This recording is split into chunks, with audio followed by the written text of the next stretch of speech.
नमस्कार, मैं हूं आपके साथ मोनिका गुप्ता। 5 के प्राइम टाइम में आपका स्वागत है। कोरोना महामारी ने हर वर्ग के लोगों की कमर तोड़ रखी है। इस महामारी में लोग काफी परेशान हैं। जैसे तैसे अपना गुजारा लोग कर रहे हैं।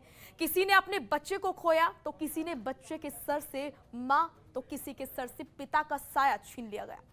अनाथ बच्चों के भविष्य की चिंता करते हुए केंद्र ने भले ही उनके उज्जवल भविष्य का ढांचा तैयार कर लिया हो, लेकिन अब सुप्रीम कोर्ट में एक याचिका लगाई गई है जिसमें कोरोना से मरने वालों के परिवार को आपदा प्रबंधन अधिनियम 2005 के तहत 4 लाख रुपए का मुआवजा देने की मांग की गई है। वहीं इस मामले में सुनवाई करते हुए देश की सबसे बड़ी अदालत ने सुप्रीम कोर्ट ने फैसला सुनाया है। उन्होंने केंद्र से साफ कह दिया है कि परिजनों को मुआवजा तो मिलना चाहिए, लेकिन ये मुआवजे की रकम कितनी होगी इसका फैसला खुद केंद्र सरकार ही तय करेगी।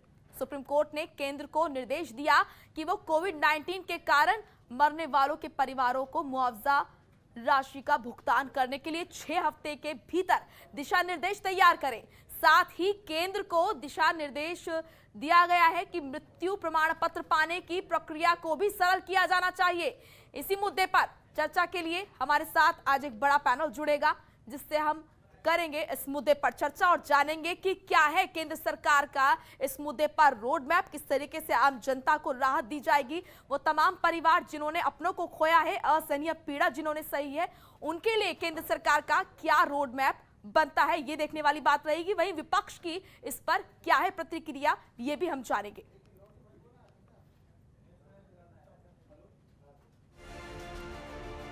तो सुप्रीम कोर्ट का आदेश है, कोरोना से मरने वालों के परिवार को मुआवजा दे सरकार। केंद्र सरकार खुद तय करे मुआवजे की धनराशि, कम से कम राशि दी जानी चाहिए। 6 हफ्ते के भीतर राज्य सरकारों को निर्देश दे केंद्र सरकार। इस वक्त की बड़ी और अहम जानकारी आपको बता दें कि सुप्रीम कोर्ट का यह आदेश है कि मृत्यु प्रमाण पत्र पाने की प्रक्रिया को सरल करें। कोरोना से मरने वालों के परिवार को मुआवजा दे सरकार। तो सुप्रीम कोर्ट का आदेश क्या है केंद्र को, यह हम आपको दिखा रहे हैं। केंद्र सरकार खुद तय करे मुआवजे की राशि।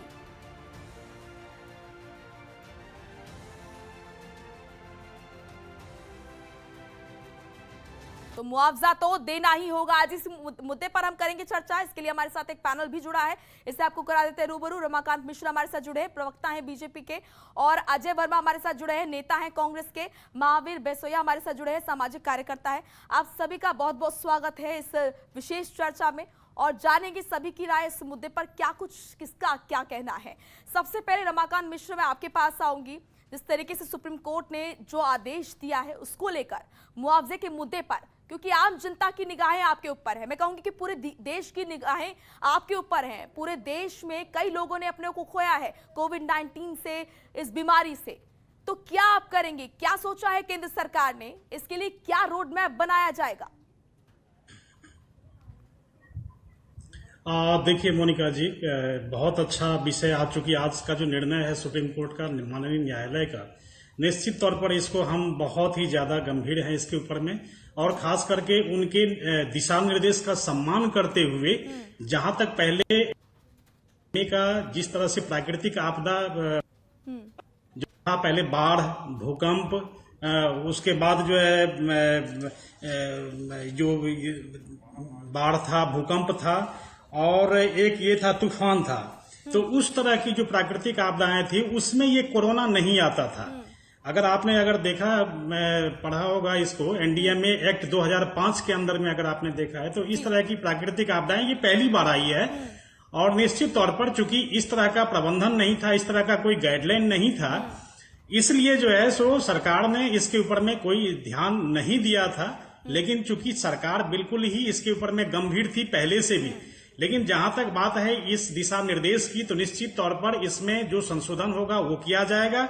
और खास करके जो न्यायालय का जो दिशा निर्देश है, हम उसका सम्मान करते हुए, क्या वाकई आपको लगता है कि इस पर सरकार का ध्यान नहीं जाना चाहिए था? कितना गंभीर मुद्दा है ये, कितने इनोसेंट लोग हैं जिनकी मृत्यु हो गई, देखिए ध्यान कहना चाहिए। देखिए ऐसा है, एनडीएमए एक्ट में जिस तरह का जो आपदा का जो गाइडलाइन है उसमें खास करके कोरोना का कोई ऐसा गाइडलाइन नहीं था। तो इसीलिए जो केंद्र सरकार का जो अपना हलफनामा था उसमें 2-4 चीजें ऐसी थी जो उसने रखी हुई थी सुप्रीम कोर्ट के सामने में। जैसे उन्होंने कहा था जो कि 2019-20 में जो एसडीआरएफ के जरिए जो राज्य सरकार को फंड दिया जाता है उसमें पहले 35% का केवल प्रावधान था।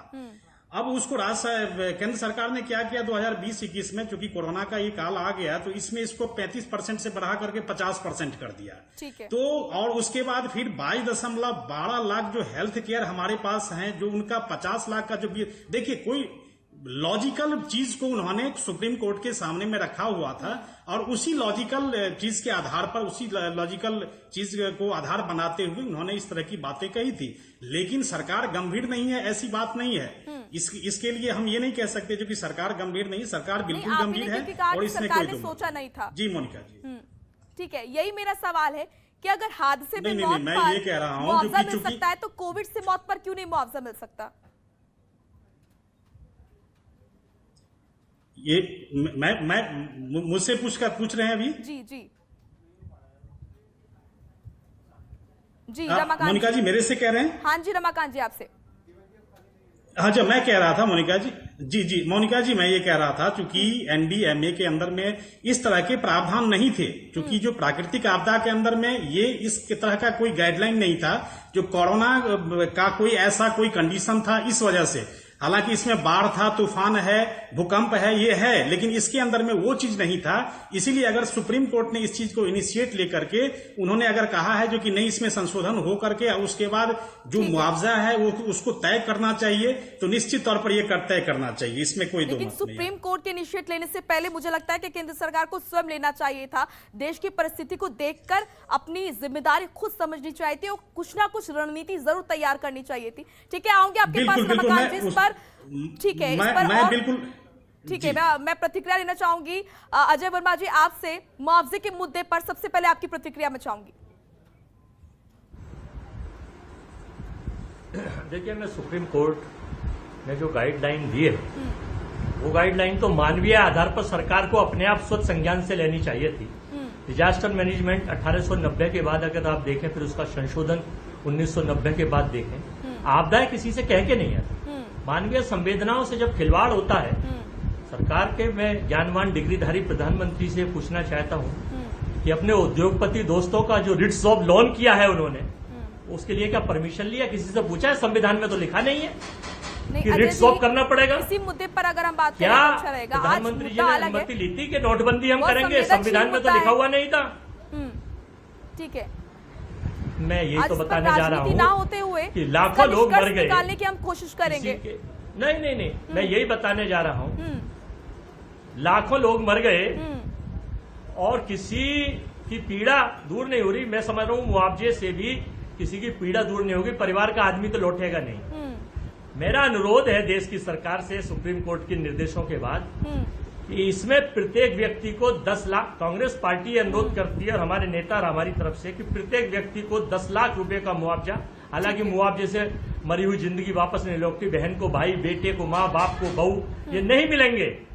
लेकिन चूंकि एक संवेदना है, सरकार का दायित्व है, जब नोटबंदी के लिए परमिशन नहीं, जीएसटी के लिए परमिशन नहीं, तेल के पैसों के लिए परमिशन नहीं, तो मुआवजे में ये गैर संवेदनशील सरकार किस चीज की वो मांग रही है कि साहब नियम नीति? अरे सरकार है, प्रधानमंत्री, एक्चुअली में ये चंदाजीवी सरकार है। राम मंदिर में ये पैसा खा रहे हैं, कोरोना में इन्होंने पैसा खा लिया। मेरे पास आंकड़े हैं और सब चीजों में ये पैसा खा रहे हैं। बहुत संवेदनशील ये मुद्दा है, कोई राजनीति नहीं, निष्कर्ष निकालने की हम कोशिश करेंगे। ठीक है, आऊंगे आपके पास और जवाब भी मिलूंगी रमाकांत जी से। लेकिन मैं सामाजिक कार्यकर्ता है महावीर बसोया जी, आपके पास आऊंगी। आप कोई राजनेता नहीं है, ना ही किसी राजनीतिक पार्टी से आप ताल्लुक रखते हैं। आपकी राय बहुत इंपॉर्टेंट है। आप क्या समझते हैं ये जो मुद्दा आज हस्तक्षेप करना पड़ा है सुप्रीम कोर्ट को, अगर केंद्र सरकार पहले ही देश की परिस्थिति को देखकर कोई रणनीति बनाती, ज्यादा नहीं, 4 लाख नहीं, कुछ तो मुआवजा दिया जाता, कुछ ऐसी रणनीति बनाई जाती, तो क्या हस्तक्षेप सुप्रीम कोर्ट को करना पड़ता? क्या आप सोचते हैं इस मुआवजे के मुद्दे पर? मोनिका जी, ये राजनेता सब अब बोल रहे हैं कि मुआवजा मिलना चाहिए। जब ये कोरोना काल चल रहा था, इतने लोगों की मृत्यु हुई, उस टाइम उस टाइम भी तो ये मदद के लिए बाहर आ सकते थे, उस टाइम तो घर में बैठे थे सारे। अब उस टाइम कितने लोगों के इन्होंने, आप मैं इनसे ही पूछना चाहता हूँ, इन्होंने कितने लोगों का संस्कार करवाया जाके बाहर निकल के। अब मुआवजा जो गरीब है, जिनके बच्चे अब अनाथ हुए हैं, बेसहारा हुए हैं, मैं खुद उन घरों में जाता हूँ, मैंने खुद अपने हाथों से संस्कार कराया है, मैंने 150 से ऊपर लोगों को मैंने शमशान घाट तक पहुँचाया, मैंने अपने हाथों से अग्नि दी है। अब उसमें इतने लोग अनाथ हुए हैं, उनके बच्चों की पढ़ाई के लिए दिल्ली सरकार क्या कर रही है हमारे। मैं तो ये कहता हूँ, देखो अगर इसको बच्चों को उनकी पढ़ाई का खर्चा उठाए सरकार, और जो जिनके घर में इस टाइम खाने तक के पैसे नहीं है, लोगों के पास राशन तक नहीं है। अब ये अगर ये अभी उसमें लड़ाई में आते रहेंगे, ये वो ऐसा होगा, ऐसा है, तो ऐसे नहीं है। मेन मुद्दे की बात उनके घर में भी जाके तो देखो, जो अपने अपने इलाके में जाके देखो, उनको कितनी जरूरत है इस टाइम। मुआवजा मिलना चाहिए सबको, इस टाइम बहुत परेशान है लोग बहुत। तो उसके लिए किस तरीके का क्या कुछ रोड मैप होना चाहिए, क्योंकि आप जानते हैं पूरे देश में जिस तरीके से बड़ी संख्या में लोगों ने अपनी जान गंवाई है, बहुत इनोसेंट लोग थे, तो ऐसे में क्या रोड मैप होना चाहिए? क्योंकि कई ऐसे परिवार हैं जहां पर आगे पीछे किसी का कोई रहा नहीं, छोटे छोटे बच्चे हैं जिनके सर से माँ बाप दोनों का साया उठ चुका है, लेकिन सभी को 4 लाख रुपए की राशि दे देना या फिर एक बड़ी राशि मुश्किल है कहीं ना कहीं। तो ऐसे में क्या कुछ रोड मैप होना चाहिए? ये मुद्दा जब इनके पास ये मुद्दा है कि बहुत अभी जिनके पास हॉस्पिटल में जिनकी डेथ हुई है, उनको कोरोना का सर्टिफिकेट मिल रहा है। बहुत मैं ऐसे लोगों को जानता हूँ जिनको हॉस्पिटल ने कोरोना का सर्टिफिकेट दिया नहीं, उनको हार्ट अटैक से बता दिया कि इनका ब्रेन हेमरेज हुआ है। उनको मुआवजा कैसे मिलेगा? उनको किस लाइन उसमें डालेंगे, किस कैटेगरी में डालेंगे उनको? ठीक है, मैं उनसे पूछ लेती हूँ। रमाकांत जी, बड़ा सवाल है, वो लोग जिनकी कोरोना से मृत्यु हुई है, जो कि लिखा पढ़ी में जिनका नाम है, वो तो चलिए ठीक है, तब भी उनको मदद मिल जाएगी, उनके परिवारों को मदद मिल जाएगी, लेकिन वो लोग जिनका लिखा पढ़ी में नाम ही नहीं है, जो गिनती में आते ही नहीं है, जिसको लेकर सुप्रीम कोर्ट ने भी कहा कि जो मृत्यु प्रमाण पत्र है वो बनना सरल हो, इसकी प्रक्रिया सरल हो, ये भी होना चाहिए, उनको लेकर क्या कुछ रणनीति तैयार करेगी केंद्र सरकार?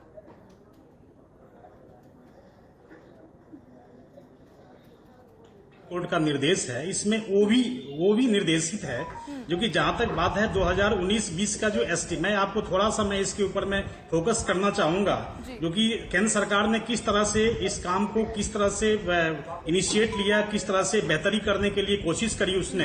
तो 2019-20 का जो एसडीआरएफ के जरिए जो राज्य सरकारें जो थी, वो ज्यादा से ज्यादा 35% फंड इसके ऊपर में खर्च करती थी और उनको इस्तेमाल करने का इजाजत ही इतना था। लेकिन महामारी के दौर में जो 2021 में हुआ तो केंद्र सरकार ने इसको 50% किया। उसके साथ ही ये भी है जो कि 22.12 लाख हेल्थ केयर वर्कर्स को 50 लाख रुपए का बीमा कवर दिया गया है। इसके लिए बीमा कंपनी को 442.4 करोड़ रुपए जारी किए जा चुके हैं। उसके बाद जो नेशनल हेल्थ मिशन है, उसके जरिए कोविड-19 से निपटने के लिए 2019-20 में राज्यों और केंद्र शासित प्रदेशों को 1113.21 करोड़ रुपए अतिरिक्त जारी किए गए थे। उसके बाद फिर कोविड इमरजेंसी रिस्पांस है, हेल्थ सिस्टम प्रिपेयर्डनेस है, तो इसमें 8257 करोड़ रुपए जो केंद्र ने राज्य सरकारों को जारी किए हैं। अब ये है जो कि मौत के ऊपर में जो मौत, ये डेथ का जो सर्टिफिकेट की बात कर रहे हैं, निश्चित तौर पर जो जिस तरह से सुप्रीम कोर्ट ने, माननीय न्यायालय ने, उच्चतम न्यायालय ने जिस तरह से दिशा निर्देश किए हैं, जो उसको भी सरलीकरण किया जाए, जो मतलब जैसे क्या होता है, ये बात सुनने में अच्छी लग रही है, लेकिन एक आम जनता को सरोकार किस चीज से है? आम इंसान को जो कि अपना पिता खो चुका है, जो बच्चा अपनी माँ को खो चुका है, उसको मदद दी जा सके, सरकार की तरफ से क्या उसको दिया जाएगा? क्योंकि जो बड़ी बड़ी बातें हो रही है, इससे कोई सरोकार नहीं है उस बच्चे का, उसको चाहिए कि उसको मदद मिल सके। उसका भविष्य कैसे आप उसके भविष्य का करेंगे संरक्षण? देखिए, ऐसा है, एनडीएमए के अंदर में जो 4 लाख मुआवजे का जो प्रावधान है, उसमें सुप्रीम कोर्ट ने ये कहा है जो कि आप ये भी देखिए जो कि आपको किस तरह से सुविधा हो रही है, क्योंकि अनलिमिटेड रिसोर्सेज तो है नहीं अपने पास, जो कि अनलिमिटेड रिसोर्सेज हैं, और उसको 4 लाख या 5 लाख या 10 लाख, अजय जी अभी कह रहे थे, मैं उनका बहुत सम्मान करते हुए निश्चित तौर पर कह रहे थे 10 लाख की मुआवजा होना चाहिए, कोई ऐसी बात नहीं, बिल्कुल होनी चाहिए, लेकिन हमारे पास जो अनलिमिटेड रिसोर्सेज नहीं है जिससे हमारा रेवेन्यू हो, ये तो उसमें कह रहा है रमाकांत जी कि 4 लाख रुपए आप हर किसी को दें, ये संभव नहीं है। लेकिन अगर संवेदनशीलता थोड़ी बहुत दिखाई जाती तो बिल्कुल। क्या वाकई ये मामला अदालत में जाता? क्योंकि आपने देखा कि जी। देश में किस तरीके से महामारी में लोगों ने असहनीय पीड़ा सही है। वो बच्चे जिनके माँ बाप अब नहीं रहे हैं, वो लोग जिनके आगे पीछे कमाने खाने वाला कोई रहा नहीं है, उन लोगों के बारे में अगर सरकार ने जरा सा भी सोचा होता तो क्या ये मामला अदालत में जाता, या फिर अदालत को इस मामले में हस्तक्षेप करना होता? मेरा सिर्फ ये कहना है आपसे। मैं ये नहीं कह रही कि 4 लाख की जो सहायता राशि है वो दी जाए, कुछ तो सोचना चाहिए था। देखिए, केंद्र सरकार ने अपनी तरफ से कोई ऐसा इनिशिएट नहीं है जो नहीं लिया है। ठीक खास है। करके जो मुआवजे की बात है, जो निराश्रित हो गए हैं, जो आश्रित थे अपने माता पिता के ऊपर में, और इस कोरोना काल में जिन्होंने ये इस चीज को खोया है, माता पिता को खोया है, वो निश्चित तौर पर संवेदना का विषय है और इसमें सरकार बहुत ही गंभीर है। ये पहले से ही गंभीर है, कोई आज की बात नहीं है। हाँ ठीक है, उन्होंने जिस तरह से एक वहां पर एक अपील ये किया था, सुप्रीम कोर्ट में किया गया था, जो 2 हमारे वकील हैं वो उन्होंने किया था उन्होंने, तो निश्चित तौर पर देखिए सुप्रीम कोर्ट का जब दिशा निर्देश मिल गया तो ये थोड़ा सा पिक्चर और क्लियर हो गया, जो कि हाँ सुप्रीम कोर्ट भी इस चीज को कह रही है, जो इसमें संशोधन हो करके दिशा निर्देश दे रही है। हाँ, केंद्र सरकार के ऊपर में कोई थोपा नहीं गया है, जो कि आप 4 लाख दें या 10 लाख दें, आपको जो अनलिमिटेड रिसोर्सेज है नहीं, लेकिन आपको जो सुविधा हो रहा है उसमें जरूर होना चाहिए। ये बिल्कुल उन्होंने पूरी तरह से कोट किया है। ठीक है, ठीक है जी, रमाकांत मोनिका जी। अजय वर्मा जी, आप बहुत देर से कुछ कहना चाह रहे हैं, बिल्कुल। आपकी प्रतिक्रिया।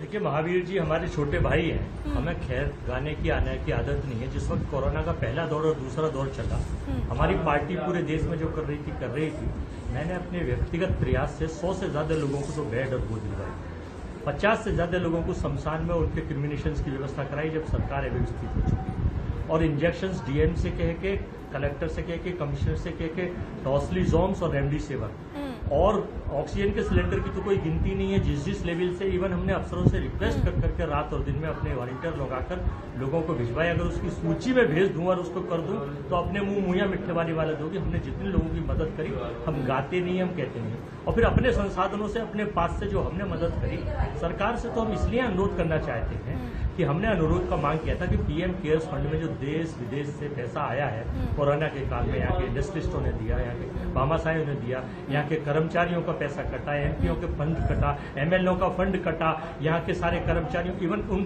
कोरोना वॉरियरों का वेतन काट लिया गया। मैं आदरणीय प्रधानमंत्री से पूछना चाहता हूं, अगर आप ईमानदार हैं तो उसका आप ठीक से जांच करा के जनता को चिट्ठा दे, ब्यौरा दे कि इतना पैसा हम पे नहीं है, तो हम अनुरोध हम कहते हैं आपसे, हम आपकी पार्टी को मुआवजे के लिए। अजय जी, क्या आप ये कहना चाह रहे हैं कि सरकार के पास, ठीक है अजय जी, क्या आप ये कहना चाह रहे हैं कि केंद्र सरकार के पास पर्याप्त पैसा है लेकिन वो देना नहीं चाह रही है लोगों को? आप ये कहना चाह रहे हैं? जी हाँ, ठीक है, मैं ये कहना चाह रहा हूँ। ठीक है रमाकांत मैं जी, यही बताना चाह रहा हूँ, अगर सुन लीजिए, हाँ, तेल के आंकड़ों से अगर जोड़ा जाए तो कई अरबों करोड़ों रुपए आया आ रही हूँ रमाकांत जी आपके पास। जीएसटी से, और आपके पास जो सरकार के सारे रिसोर्स हैं वो गूगल पे डाल देख लीजिए कितने पैसे आए हैं मुआवजे में। तो आपने जो झूठे आंकड़े पेश कर दिए, एनवाईटी ने बताया मरे 45 लाख या 1 करोड़, और आपने बताए 4 लाख। चलिए, जो आपने 4 लाख बताया उन 4 लाख को 10-10 के लाख के हिसाब से दे दीजिए। तो छोटा सा पैसा, राहुल जी ने भी ट्वीट करा है, हमने भी ट्वीट करा है, हमारी पार्टी भी चाहती है, लेकिन सरकार की इस मामले में न नीति सही है ना नियत सही है। ये संवेदनहीन सरकार है और ये चाहती है अब तीसरी लहर और आए, तब क्या होगा तब ठीक है। लेकिन उससे पहले महावीर जी आपके पास आऊंगी। मैं देख रही हूँ आप बहुत देर से मुस्कुरा रहे हैं अजय जी की बात पर, क्या कहना चाह रहे हैं आप?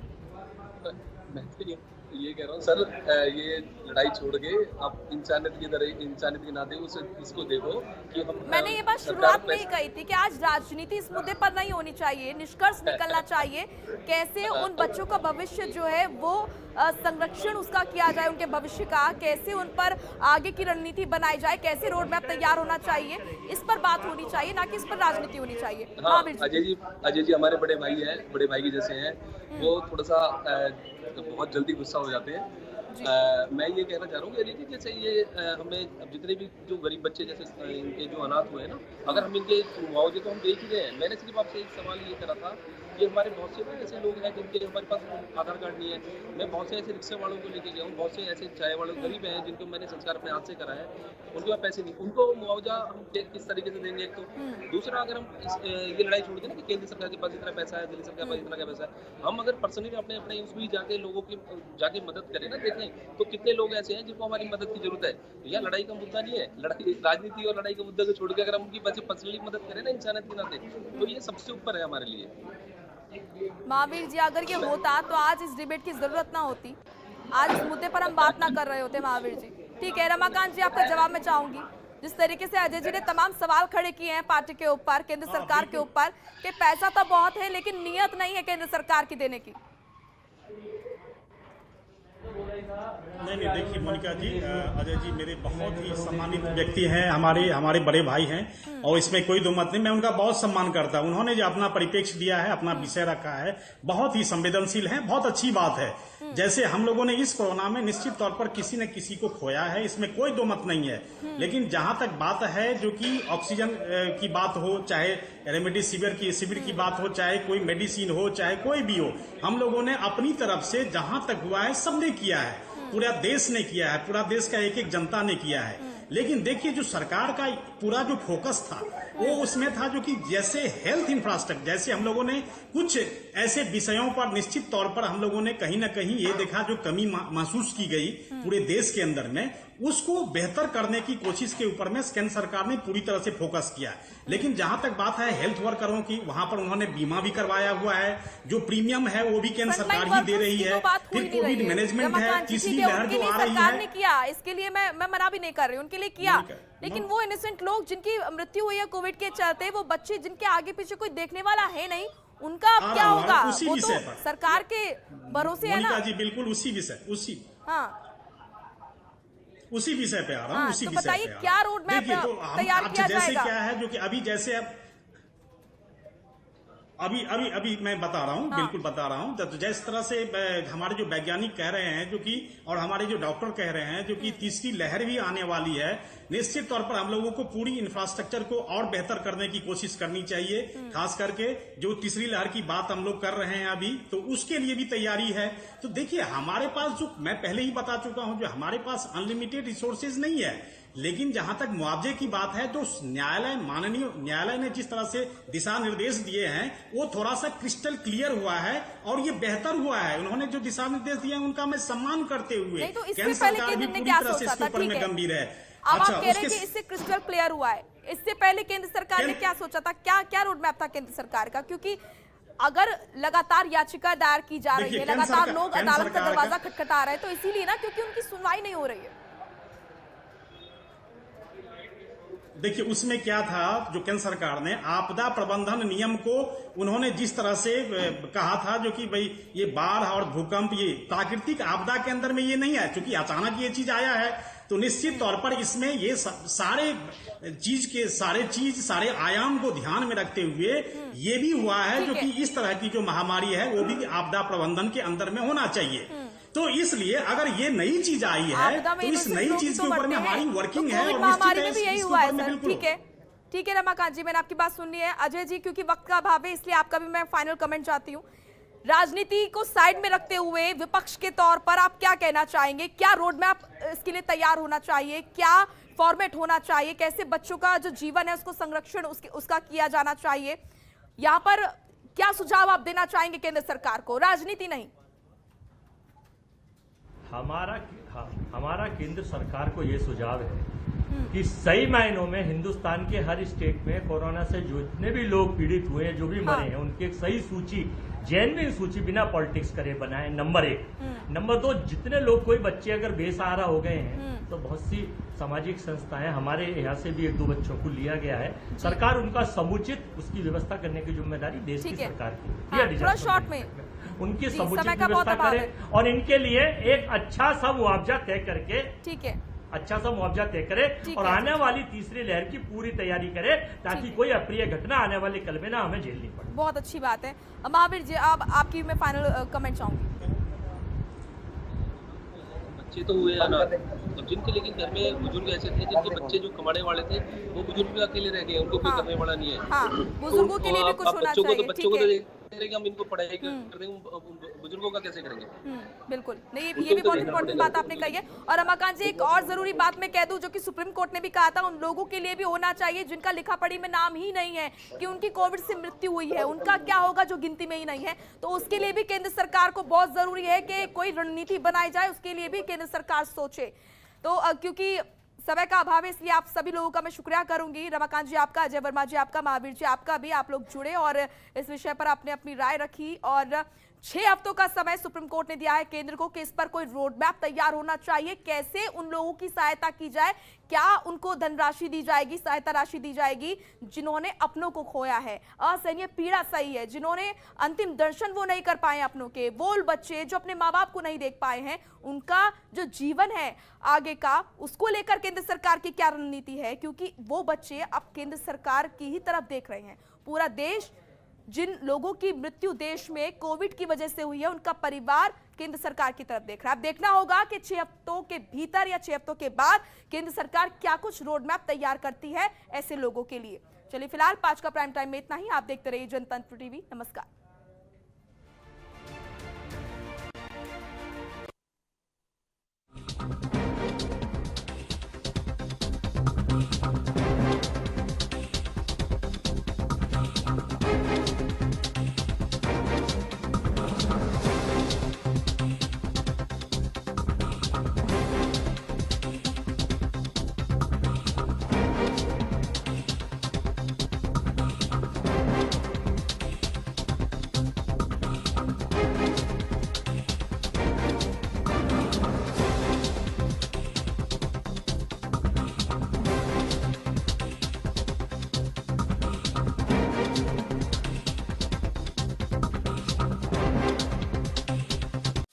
खबरों के निष्पक्ष विश्लेषण के लिए सब्सक्राइब करें Jantantra TV and press the bell icon. Never miss any update.